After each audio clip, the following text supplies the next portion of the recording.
चलिए, स्वागत है आप सभी का। और बाल मनोविज्ञान के संदर्भ में शिक्षा एवं मनोविज्ञान के अंतर्गत जितनी भी बातचीत करनी थी, जो भी हमको पढ़ना था, वो पिछली 5 क्लासेस में मैं बता चुका हूँ, क्लासेस ले चुका हूँ।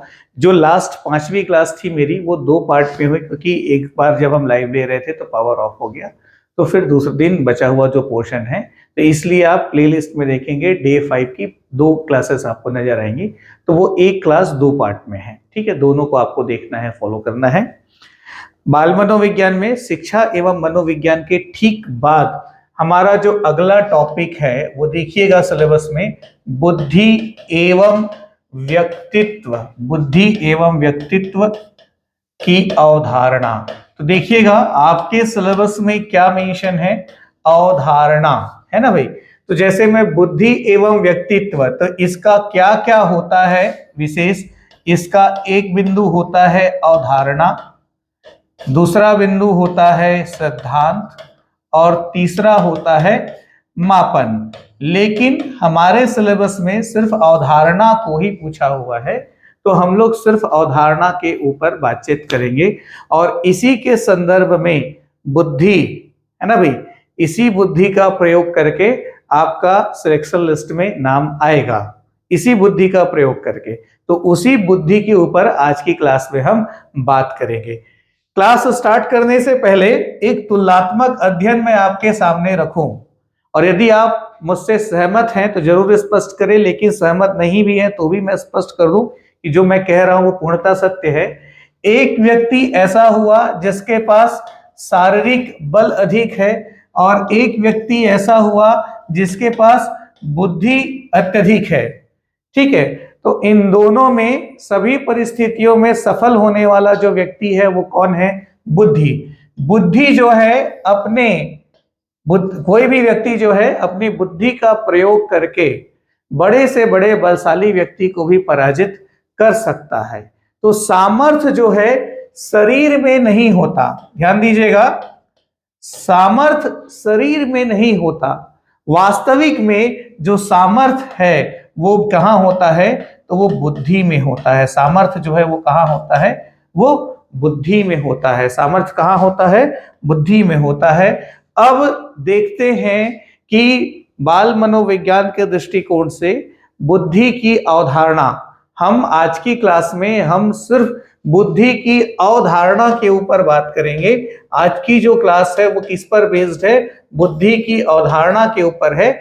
मतलब कि बुद्धि क्या है, बुद्धि कितने प्रकार के होते हैं, और अलग अलग मनोवैज्ञानिकों ने बुद्धि को किस किस प्रकार से परिभाषित किया है, बुद्धि की अवधारणा कहाँ से हुई, बुद्धि की संकल्पना किस प्रकार से हुई, इन्हीं सारी बिंदुओं के ऊपर आज की क्लास में हम बात करेंगे। आज की क्लास बहुत शानदार है, बहुत मजेदार है, बहुत आनंद का अनुभव होगा आपको। और आज पहली बार आप समझ पाएंगे कि जो बुद्धि है, जो दिमाग है, उसके कितने सारे रूप हो सकते हैं, कौन कौन से उसके पक्ष हो सकते हैं। इवन आज की क्लास के बाद आप किसी व्यक्ति को देखकर या उसके काम को देखकर बता दोगे कि उसकी किस प्रकार की बुद्धि है, ठीक है। तो यही सारी चीजों को समझना आवश्यक होता है।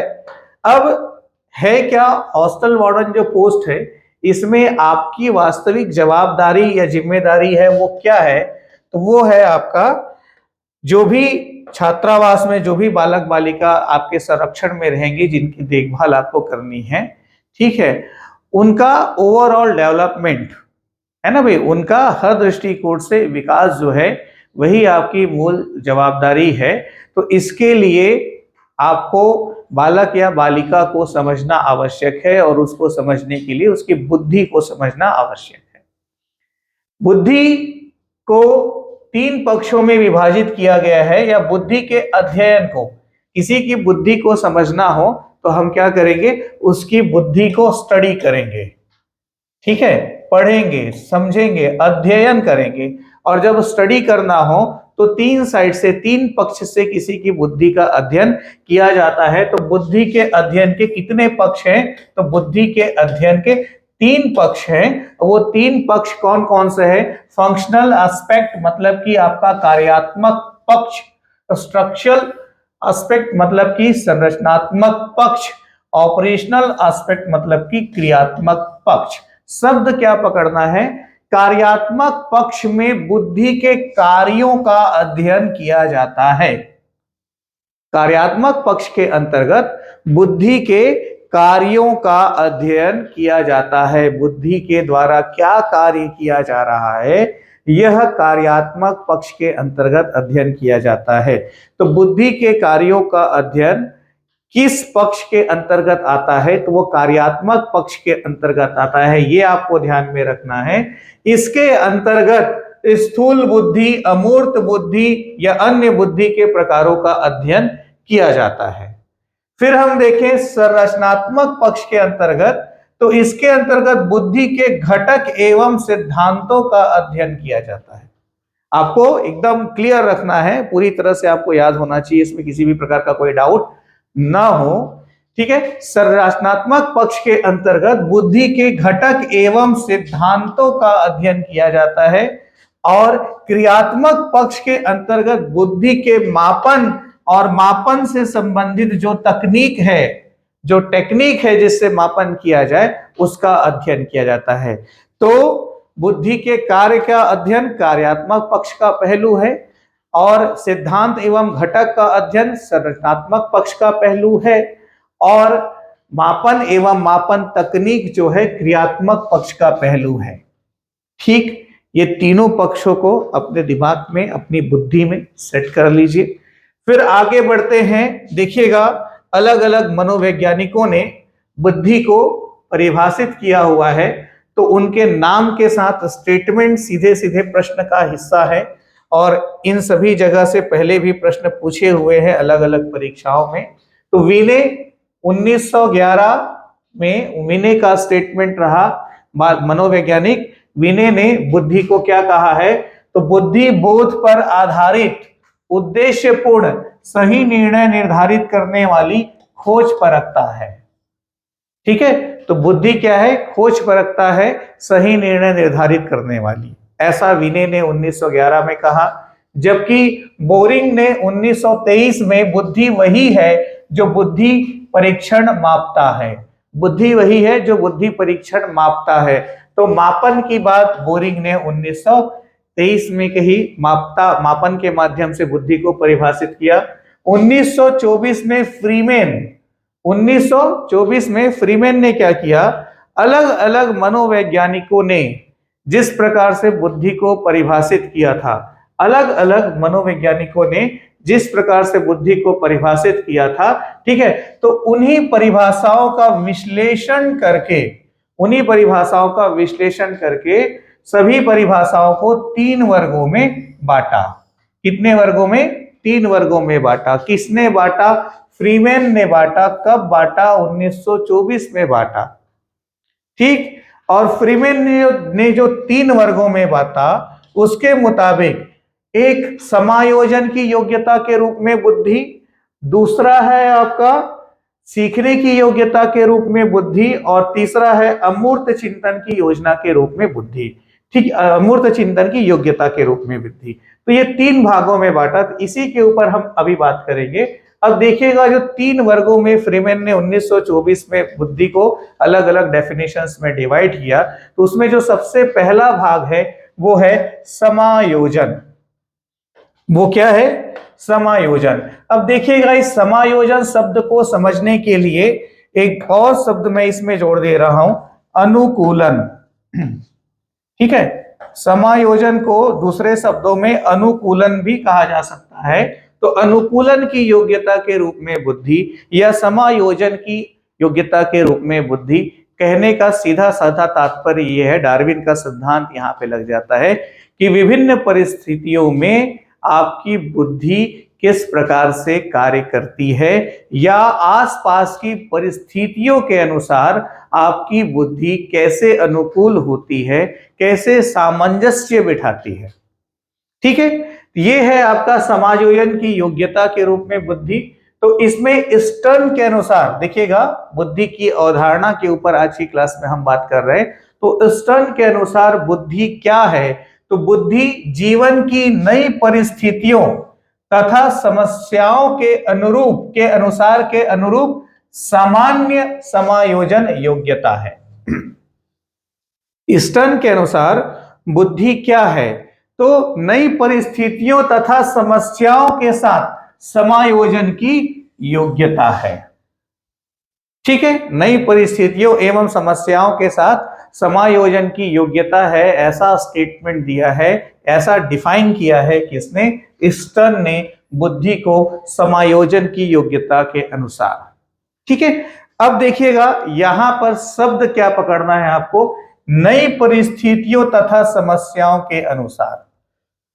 ठीक, अब यहां पर एक शब्द मिल रहा है समस्या। ये मेरा मानना है कि अत्यंत महत्वपूर्ण शब्द है। ये जो शब्द मैंने समस्या आपके सामने अभी लिखा है ना, ये बहुत महत्वपूर्ण शब्द है। और मेरे ख्याल से जो भी विद्यार्थी, जो भी मित्रगण, जो भी छात्रगण अभी मेरी क्लासेस को देख रहे होंगे या मेरी क्लास के माध्यम से अपनी तैयारी कर रहे होंगे, शायद ही उनमें से कोई ऐसा होगा जिसके पास किसी प्रकार की कोई समस्या ना हो, है ना? तो समस्या जीवन का वह पहलू है जो जीवन के प्रारंभ से लेकर जीवन के अंत तक हमारे साथ अलग अलग रूपों में बना रहता है। देखो मैंने शब्द क्या प्रयोग किया? अलग अलग रूपों में हमारे साथ बना रहता है। तो थोड़ा सा मैं सब्जेक्ट से हट करके 2-3 मिनट आपको व्यवहारिक जीवन की तरफ लेके जा रहा हूं।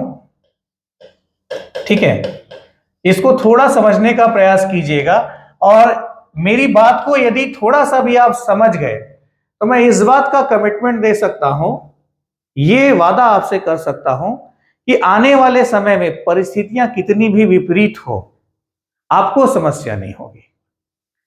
ठीक है, होता क्या है, कभी भी कोई भी व्यक्ति हो, जब उसके जीवन में समस्या आती है ना, एक बहुत शानदार स्टेटमेंट है, मत सोचिए कि जिंदगी बोझ है, मत सोचिए कि जिंदगी बोझ है, हमेशा खुश रहो क्योंकि समस्या तो रोज है। मत सोचिए कि जिंदगी बोझ है, हमेशा खुश रहो क्योंकि समस्या तो रोज है ना भाई? तो निश्चित तौर पर समस्या का काम ही है हमारे साथ बना रहना, रूप बदल जाता है।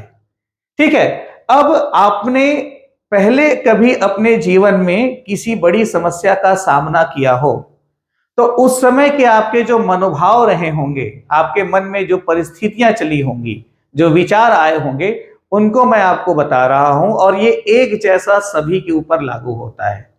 और इसी को किस प्रकार से डील करना है, किस तरह से व्यवहारिक रूप से इसका सामना करना है, वो आज की क्लास में मैं अभी आपको बता रहा हूं। अब टॉपिक समस्या ही निकल गया है, इसलिए एक अच्छा मौका मिल गया आपसे एक अच्छा अनुभव साझा करने का। यकीन मानिए जो मैं आपको बताने वाला हूं वो आप समझ गए तो आपके जीवन का दृष्टिकोण, जीवन जीने का दृष्टिकोण ही बदल जाएगा। ठीक, अब होता क्या है, हम में से हर एक व्यक्ति है जिसके जीवन में समस्या कभी न कभी आती है और किसी न किसी प्रकार से अलग अलग रूपों में आती है। समस्या छोटी है तब तो कोई दिक्कत नहीं, साइकिल पंचर हो गया तो कोई बात नहीं, अब छोटी समस्या है तो ज्यादा परेशान नहीं होते, है ना भाई? लेकिन इसी की जगह कार का एक्सीडेंट हो गया तो बड़ी समस्या है, अरे बस में तब परेशान हो जाते हैं। तो देखिए, कभी भी कोई भी व्यक्ति हो, कोई भी महिला हो, कोई भी पुरुष हो, कोई भी बालक हो, बालिका हो, हर किसी के जीवन में कभी न कभी समस्या आती है। और हम कहां पर गलती करते हैं जब समस्या आती है? हम कहां पर गलती करते हैं जब समस्या आती है? यही मैं आपको अभी बताना चाह रहा हूं, समझिएगा। क्या, क्यों? हमारे अंदर सबसे पहला प्रश्न खड़ा आ जाता है। ठीक है, क्यों? मेरे साथ ही ऐसा क्यों हुआ? अरे मैंने ऐसी क्या गलती की थी जो मेरे साथ ऐसा हुआ? पिछले जन्म में भगवान जाने मैंने कौन सा पाप किया था जो मेरे साथ ऐसा हुआ?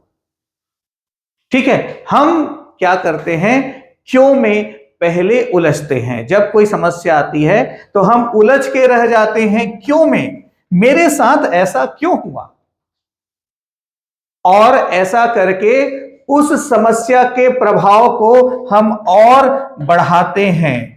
ऐसा करके उस समस्या के प्रभाव को हम और बढ़ाते हैं और बढ़ाते जाते हैं, बढ़ाते जाते हैं, बढ़ाते जाते हैं, और इससे हम मानसिक विकार के भी शिकार हो जाते हैं। नींद आनी बंद हो जाती है, भूख लगना बंद हो जाता है, और किसी भी विषय में या व्यक्ति में हमारी रुचि कम होने लगती है या नगण्य होने लगती है। ठीक है, कब तक? जब तक इस क्यों में उलझे रहते हैं। और क्यों का लेवल ऑफ फ्रस्ट्रेशन एक समय आता है जब सारी बातें हो जाती है, हर प्रकार से क्यों आपको उलझा करके थक जाता है, तो फिर अगले स्टेप की तरफ हम मूव करते हैं कि मेरे साथ ऐसा कब हुआ, कहां हुआ, किस प्रकार हुआ या कैसे हुआ। समझ में आ रही बात? ठीक है, और ये चीजें हमको और उलझाती है। अब ये चीजें हमको और उलझाती है, मतलब कि बोलते हैं ना, जले में नमक डालना जैसा, तो इन जले में नमक डालने का काम करती है। तो सबसे पहली गलती तो हम कहां करते हैं? क्यों में उलझ के रह जाते हैं कि मेरे साथ ऐसा क्यों हुआ। ठीक है, एक समय बीत जाता है, 2-4 दिन तो नहीं कहूंगा, 1-2 महीना, 6 महीना, 1 साल, 2 साल, 3 साल, उतने समय तक आप यहीं पे उलझे रहते हो। समय बीत जाता है, और जब समय बीतता है तब एक नया शब्द आपके अंदर आता है। और यदि आप मुझसे सहमत हैं तो बिल्कुल मुझे कमेंट करके बताइएगा। ठीक है, फिर आपके अंदर एक शब्द आता है, स्वीकार्यता। ठीक है, जब इन सारी शब्दों से, इन सारी परिस्थितियों से जूझ कर आप थक जाते हैं, तब आपके अंदर आता है स्वीकार्यता। कोई बात नहीं, अब जो होना था वो तो हो ही गया है, आगे बढ़ते हैं, देखना है कि अब आगे और क्या बेहतर कर सकते हैं। यह है स्वीकार्यता। स्वीकार्यता क्या है? समस्या का अंतिम पड़ाव। स्वीकार्यता क्या है? समस्या का अंतिम पड़ाव। और जैसे ही आप समस्या को स्वीकार कर लेते हैं, जैसे ही आप समस्या को स्वीकार कर लेते हैं, तब आपके अंदर समाधान या समाधान की प्रक्रिया जन्म लेती है। समाधान या समाधान की प्रक्रिया जन्म लेती है। ठीक बोल रहा हूं कि नहीं? हाँ यदि तो बिल्कुल कमेंट करके मुझे जरूर बताना। ठीक है, मैंने पहले भी कहा कि मेरी जो क्लासेस है, आप समझिए कि एक कथा चल रही है और प्रवचन की तरह सुनना है, और उस प्रवचन को आत्मसात कर लेना है, सीख लेना है, समझ लेना है, स्वीकार कर लेना है ना भाई? तो उसी स्वीकार्यता की तरफ मैं आपको लेकर के जा रहा हूं। तो जब इन सारे स्टेप से आप मूव करते हो, तब आपके अंदर आती है समस्या की स्वीकार्यता, और यही स्वीकार्यता समाधान को जन्म देती है और समाधान की तरफ आपको आगे लेकर जाती है। तो आज और अभी से मेरा आप सभी को सलाह ये है, आज और अभी से मेरा आप सभी को सलाह ये है कि जब भी आपके जीवन में समस्या आए तो क्यों में मत उलझिए, कब में मत उलझिए, कहां में मत उलझिए, कैसे में मत उलझिए। आप सीधे अप्रोच कीजिए किसको? स्वीकार्यता को। स्वीकार कीजिए, समस्या आ गई, कोई बात नहीं। और पहले ही दिन यदि आप स्वीकार्यता को स्वीकार कर लेते हो मेरे दोस्त, तो आपको फायदा क्या होगा? दूसरे दिन से समाधान मिलने लगेगा। अब उस समाधान को आप स्वीकार करते हो या नहीं, वो आपके ऊपर है। तो आपको मैं जीवन का एक जबरदस्त अनुभव आपको बताऊं तो समस्या और समाधान, समस्या और समाधान जो है ये जीवन के पहलू हैं। और जब हमारे जीवन में कोई समस्या आती है तो समस्या अपने साथ साथ समाधान लेकर आती है। जब भी हमारे जीवन में कोई समस्या आती है तो वो अपने साथ समाधान भी लेकर आती है, लेकिन हमारे अंदर का न दिखने वाला ये जो अहम है, वह उस समाधान में हमारा ध्यान केंद्रित नहीं करता। जो हमारे संस्कार है, जो हमारे व्यवहार है, या जो शिक्षा हमने ग्रहण की, ठीक है, उसका हम उपयोग न करते हुए अपने झूठे अहम में टिक जाते हैं और हम समस्या में उलझकर रह जाते हैं। समाधान हमको नजर ही नहीं आता। इसलिए आज और अभी से मेरा आप सभी को सलाह है, जैसे अभी भी हॉस्टल वार्डन की आप तैयारी कर रहे हैं ना, बहुत सारे ऐसे स्टूडेंट्स होंगे जो घर से नहीं निकल सकते, जो कोचिंग नहीं जा सकते, जिनके पास बुक्स नहीं है, टेस्ट सीरीज नहीं है, मटेरियल नहीं है, लेकिन सिलेक्शन लेने की इच्छा शक्ति है, जुनून है। तो जैसे हमारी जो क्लासेस है, अब देखिए मोबाइल तो हर किसी के पास है, नहीं आप घर से नहीं निकल सकते लेकिन आपके घर में मोबाइल जरूर होगा। इंटरनेट की सुविधा बहुत आसानी से हर जगह उपलब्ध है, ठीक है। यूट्यूब में भी वीडियो को आप डाउनलोड करके बाद में दोबारा देखने के लिए भी रख सकते हो। हमारी पूरी क्लासेस फ्री हैं, इसमें तो कोई चार्जेस आपका लग नहीं रहा है। यदि इसी क्लास में ही पूरे समर्पण भाव से आप समस्या को सामने न रख करके समझिए कि आपकी तैयारी का समाधान है 10 जीपीएससी कोच, और इस समाधान को स्वीकार करते हुए हम मेरे और सौरभ सर पे पूरा भरोसा करते हुए आप तैयारी करते हो पूरे समर्पण के साथ, मैं आपको यकीन दिलाता हूं 300 स्टूडेंट्स के सिलेक्शन लिस्ट में आपका नाम आने से कोई नहीं रोक सकता आपको। नहीं फर्क पड़ता कि आपके पास पीडीएफ नोट्स नहीं है, नहीं फर्क पड़ता कि आपके पास बुक्स नहीं है, कि टेस्ट सीरीज नहीं है। हालांकि हम आपको सब्जेक्टिव बुक भी उपलब्ध कराएंगे, पीडीएफ नोट्स भी उपलब्ध कराएंगे, टेस्ट सीरीज भी उपलब्ध करा रहे हैं। मैंने पहले ही इसकी जानकारी पिछली क्लासेस में आपको दे रखी है, लेकिन आपके ऊपर डिपेंड करता है। यदि आप करना चाहते हैं और आप समाधान की तरफ हैं तो आप निश्चित तौर पर बहुत अच्छी तैयारी करेंगे, ठीक है। क्लासेस में ही इतना कंटेंट है कि क्लास के साथ ही नोट्स बना करके पूरी तैयारी की जा सकती है। इम्पॉसिबल कुछ भी नहीं है, असंभव कुछ भी नहीं है, ठीक। तो ध्यान दीजिएगा, बुद्धि का एक बहुत जबरदस्त उदाहरण मैंने अभी आपके सामने रखा अपने जीवन के अनुभवों से। भाई मेरे साथ तो ऐसा ही होता है, मेरे सामने भी समस्याएं रोज आती हैं, अलग अलग रूप से अनेक प्रकार की आती हैं। हम उसको तुरंत स्वीकार करते हैं और उसके समाधान की प्रक्रिया को क्रियान्वित करते हैं कि चलो देखो अब सॉल्यूशन क्या है, ठीक। तो स्टर्न ने यही कहा कि समायोजन की योग्यता के रूप में बुद्धि को देखा जाए तो बुद्धि जीवन की नई परिस्थितियों तथा समस्याओं के अनुसार के अनुरूप सामान्य समायोजन की योग्यता है, ठीक है। ये स्टर्न ने कहा। अब वर्ड के अनुसार हम कहें तो बुद्धि अपेक्षाकृत नई परिस्थितियों में समायोजन करने की जन्मजात क्षमता है। तो बर्न और स्टर्न के स्टेटमेंट में डिफरेंस क्या है? बर्न ने क्या कहा? जन्मजात क्षमता है, जबकि क्रूज के अनुसार हम बात करें तो बुद्धि नई तथा विभिन्न प्रकार की परिस्थितियों में समायोजन की क्षमता योग्यता है। तो क्रूज ने अपनी डेफिनेशन में क्या जोड़ दिया? विभिन्न प्रकार की परिस्थितियों में समायोजन की योग्यता है। इस तरह से ये समायोजन या अनुकूलन की योग्यता के रूप में बुद्धि की परिभाषा जो सामने आती है वो इस प्रकार है: समस्याओं तथा परिस्थितियों के अनुसार समायोजन या अनुकूलन की मानसिक योग्यता ही बुद्धि है। समस्याओं तथा परिस्थितियों के अनुसार उस मानसिक अनुकूलन, ठीक है, के अनुसार समायोजन की मानसिक योग्यता ही बुद्धि है। ये समायोजन की योग्यता के रूप में बुद्धि की परिभाषा स्पष्ट होती है ना भाई। फिर से वही बात आ जाती है, मत सोचो कि जिंदगी बोझ है, हमेशा खुश रहो क्योंकि समस्या तो रोज है, ठीक है। अब देखिएगा, हाँ, टेस्ट सीरीज वगैरह की जहां तक बात है तो हॉस्टल वार्डन टेस्ट सीरीज और हॉस्टल वार्डन का यही जो क्लास है ये रिकॉर्डेड मोड पे भी हमने एप्लीकेशन में 99 की फीस में दिया हुआ है। आप गूगल प्ले स्टोर से 10 जीपीएससी कोच ऐप डाउनलोड करें और ऐप के स्टोर में देखें। ऐप में आपको हॉस्टल वार्डन टेस्ट सीरीज आपको मिलेगा। टेस्ट सीरीज स्टार्ट हो चुका है और जो भी स्टूडेंट्स हमारे साथ तैयारी कर रहे हैं या नहीं भी कर रहे, हॉस्टल वार्डन टेस्ट सीरीज को जरूर फॉलो कीजिएगा।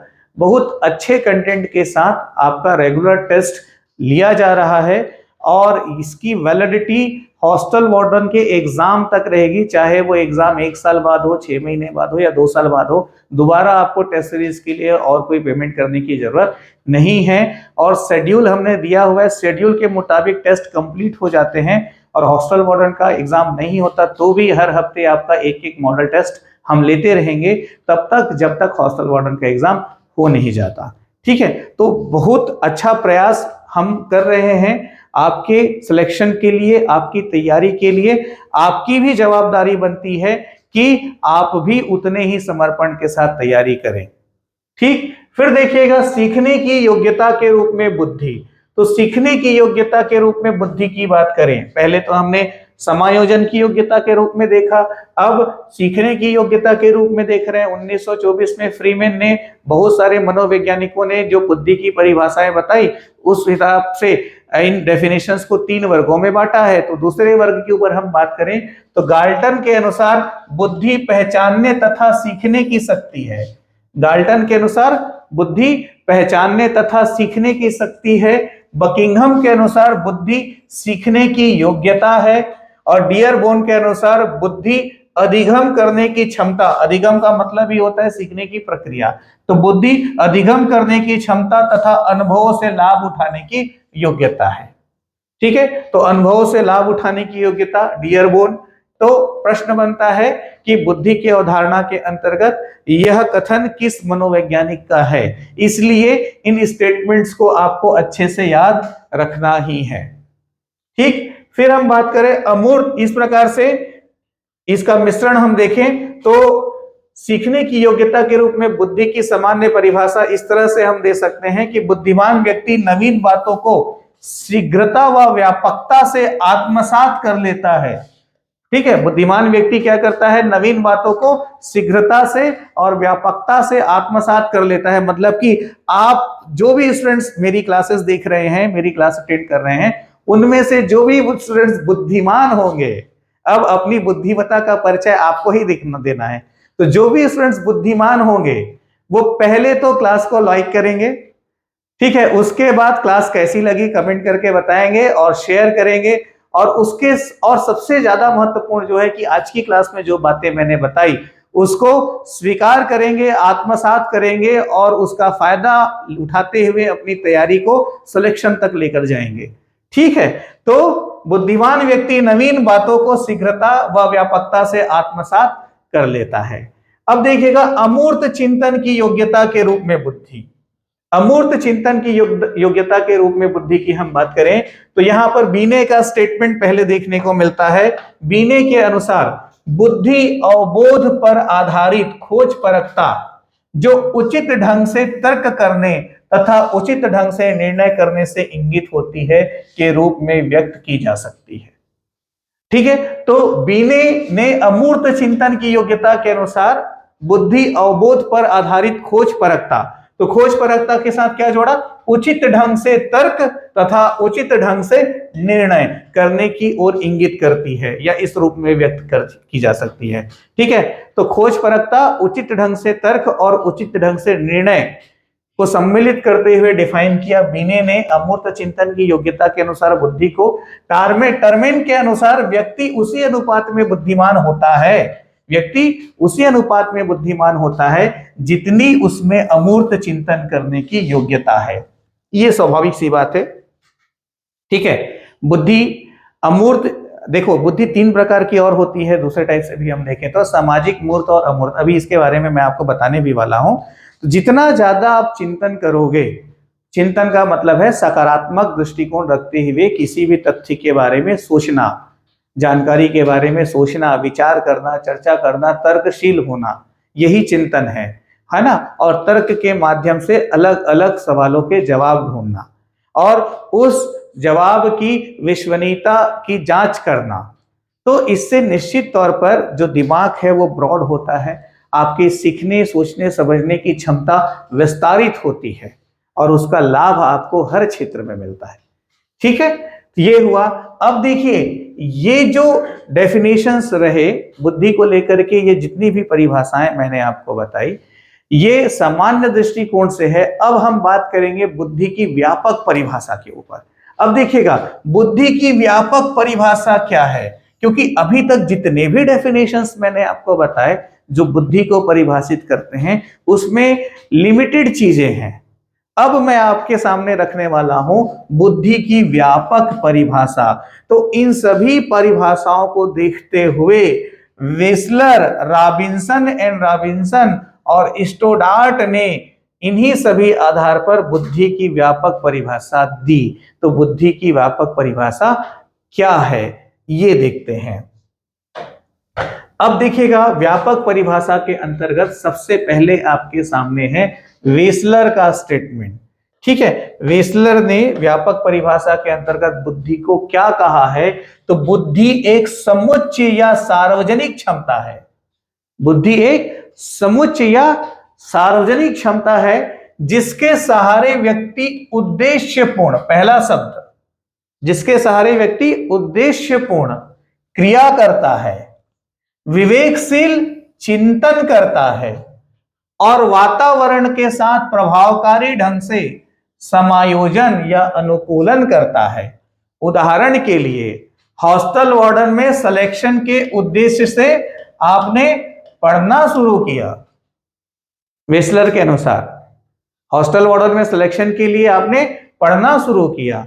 पढ़ने के साथ फिर आपने क्या किया, अपनी बुद्धि का प्रयोग किया और ये देखा कि हम कहां किस टीचर से पढ़ें, किस शिक्षक से पढ़ें, किस किताब से पढ़ें, किस कोचिंग में पढ़ें, सेल्फ स्टडी करें या किसी के मार्गदर्शन में तैयारी करें, है ना भाई। तो हम आपने विवेकशील चिंतन किया अपनी तैयारी को लेकर के, फिर एक निर्णय पर आप पहुंचे कि हाँ ठीक है, मैं जो है अपने हॉस्टल वार्डन की तैयारी अनीस सर और सौरभ सर के साथ द CGPSC कोच के माध्यम से करूंगा। ये निर्णय आपने लिया। फिर क्या कर रहे हैं, हम जो भी चीजें पढ़ा रहे हैं तो वातावरण के साथ प्रभावकारी ढंग से समायोजन, मतलब जो भी चीजें हम पढ़ा रहे हैं, जो भी मार्गदर्शन आपको उपलब्ध करा रहे हैं, उसको पूर्ण रूप से स्वीकार करते हुए उसके साथ अनुकूलन या समायोजन स्थापित करते हुए आप सिलेक्शन की तरफ धीरे धीरे आगे बढ़ रहे हो। ये बुद्धि की व्यापक परिभाषा है जो कि मैंने आपके दृष्टिकोण से आपको उदाहरण से ही समझाया। फिर हम रॉबिन्सन तथा रॉबिन्सन की बात करें तो बुद्धि से तात्पर्य संज्ञानात्मक व्यवहारों के संपूर्ण वर्ग से होता है। रॉबिन्सन एंड रॉबिन्सन ने बुद्धि की व्यापक परिभाषा देते हुए क्या बताया, बुद्धि से तात्पर्य संज्ञानात्मक व्यवहारों के संपूर्ण वर्ग से होता है जो व्यक्ति में सूझबूझ द्वारा समस्या समाधान करने की क्षमताएं, समस्या का समाधान कैसे करता है मैंने आज की क्लास में आपको बताया है, समस्या समाधान करने की क्षमताएं, नई परिस्थितियों के साथ समायोजन करने की क्षमता और अनुभवों से लाभ उठाने की क्षमता को दिखाता है।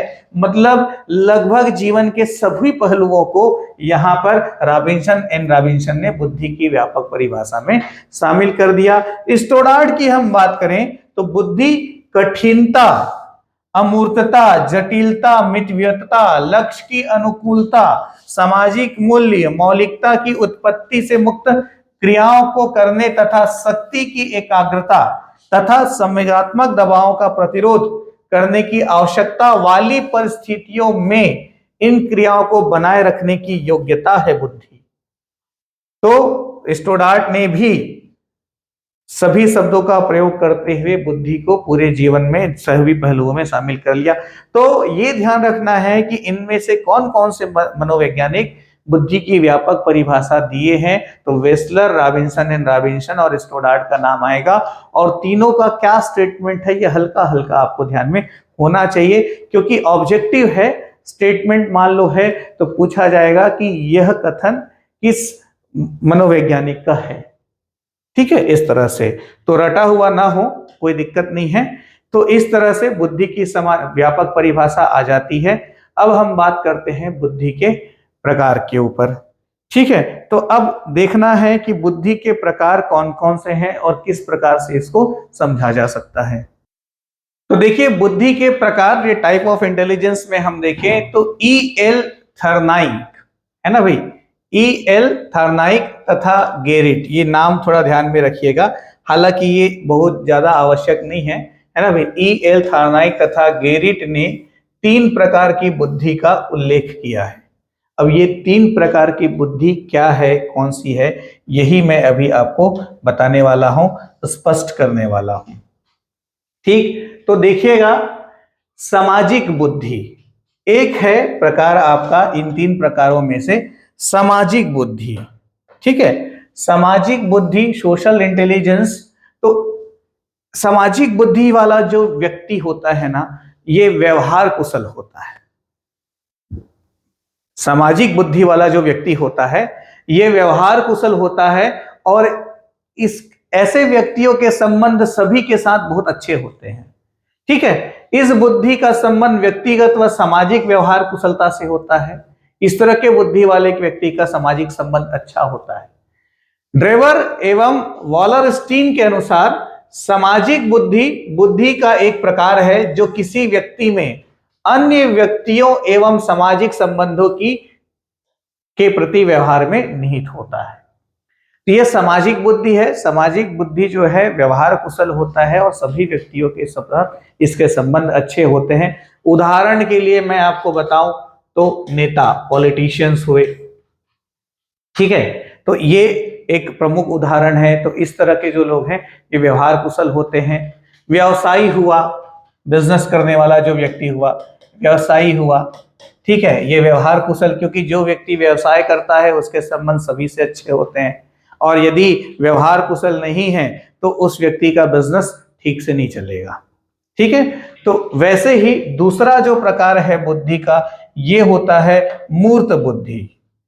मूर्त बुद्धि को दूसरे शब्दों में आप यांत्रिक बुद्धि भी कह सकते हो। मूर्त बुद्धि को दूसरे शब्दों में आप यांत्रिक बुद्धि भी कह सकते हो। अब यांत्रिक मतलब मैकेनिकल इंटेलिजेंस, मतलब कि मूर्त बुद्धि वाले व्यक्ति की जो रुचि है वो मशीनों में अत्यधिक होती है।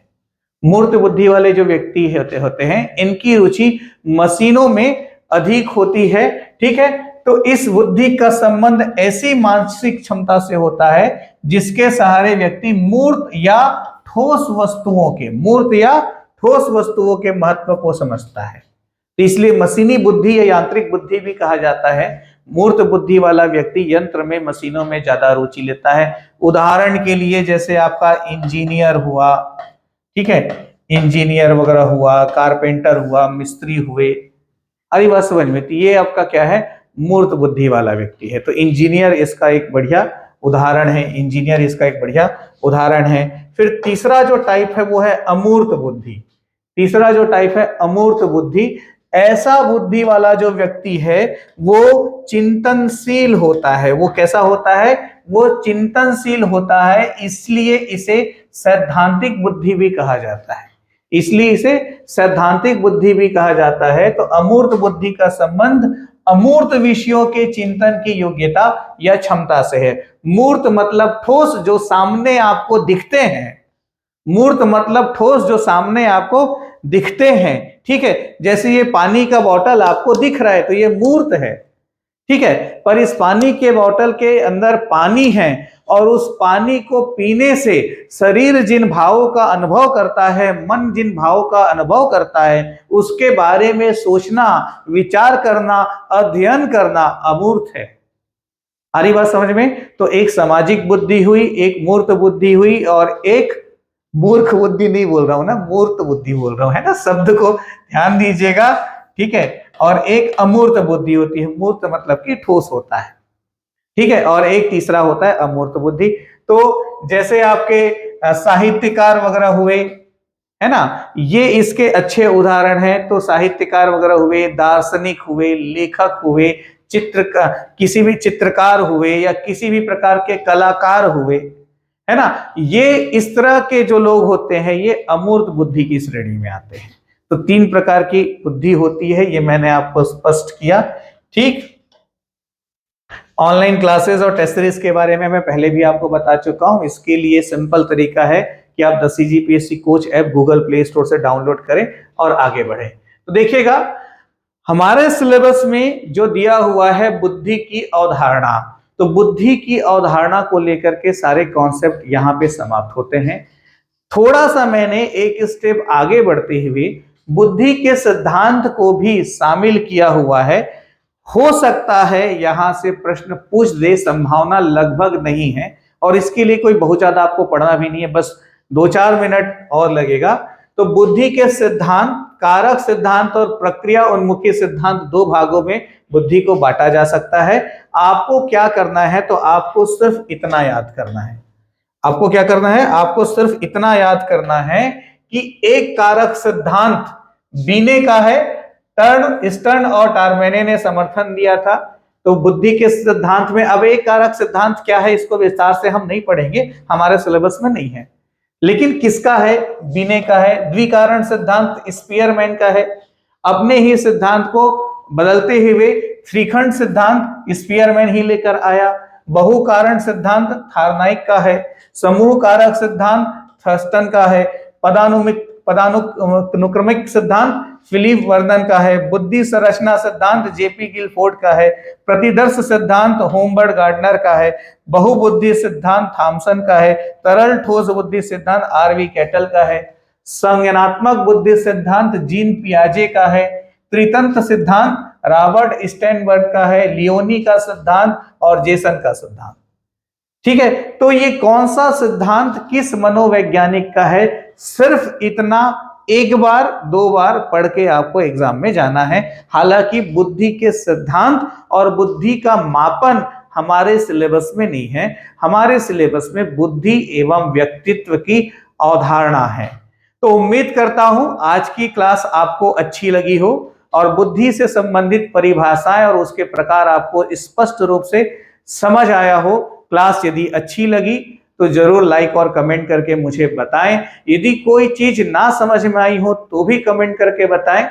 ठीक है, और फिर अंत में बात वही रह जाती है, मत सोचो कि जिंदगी बोझ है, हमेशा खुश रहो, क्योंकि समस्या तो रोज है। और इसी को फॉलो करते हुए धीरे धीरे हम आगे बढ़ करके हर हाल में 30 अप्रैल तक हमारा कोर्स कंप्लीट कर लेंगे।